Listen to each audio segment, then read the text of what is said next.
नमस्कार दोस्तों। आज मैं लेकर आई हूँ एक पारिवारिक कहानी। अगर यह कहानी आपको अच्छी लगे तो प्लीज हमारा चैनल सब्सक्राइब करें।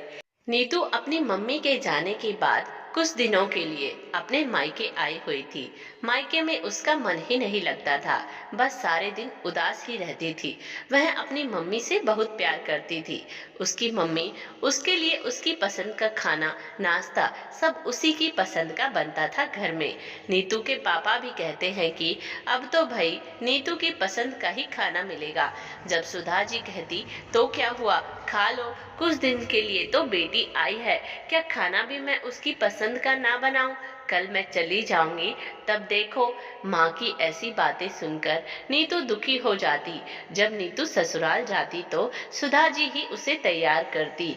मेहंदी लगाने से लेकर अच्छे से सजाना सब सुधा जी ही करती और खुद भी हमेशा 16 श्रृंगार में ही रहती। लेकिन अचानक मानो जिंदगी नीतू से रूठ गई और सुधा जी हृदयघात की वजह से भगवान जी को प्यारी हो गई। नीतू को बहुत दुख हुआ था। सबसे ज्यादा नीतू ही रोई थी। भैया भाभी नीतू का बहुत ख्याल रखते थे। नीतू जब भी मायके आती तो भाभी बहुत अच्छे से पूरी कोशिश करती कि दीदी खुश रहे। लेकिन आज जब नीतू के पति आशीष लेने आए तो नीतू जैसे घर थी वैसे ही ससुराल चल दी। भाभी ने टोका, दीदी पहले तैयार तो हो जाइए, ऐसे कैसे ससुराल चल दी? आपके ससुराल वाले क्या बोलेंगे?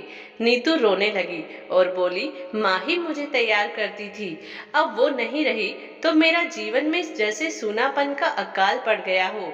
भाभी ने सुधा को डांटते हुए ड्रेसिंग टेबल के आगे बिठाया और कहा, दीदी माँ जैसा प्यार तो नहीं दे सकती, लेकिन अपनी ओर से मैं पूरी कोशिश करूंगी।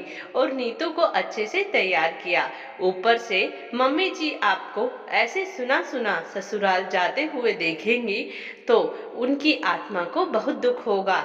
मुझे पता है मम्मी जी के जाने के बाद आप बहुत दुखी हो गई हो, लेकिन भैया भाभी भी हैं, तुम्हारे पापा भी दुखी हैं, देखो। और फिर नीतू को अच्छे से तैयार किया और दीदी मैं वादा करती हूँ अब से हम आपको माँ की तरह बहुत प्यार और सम्मान के साथ आपका ख्याल रखेंगे, बस आप रोना नहीं। नीतू भाभी के गले लग गई। दोस्तों, यह रचना आपको कैसी लगी कमेंट्स बॉक्स में जरूर बताएं। धन्यवाद।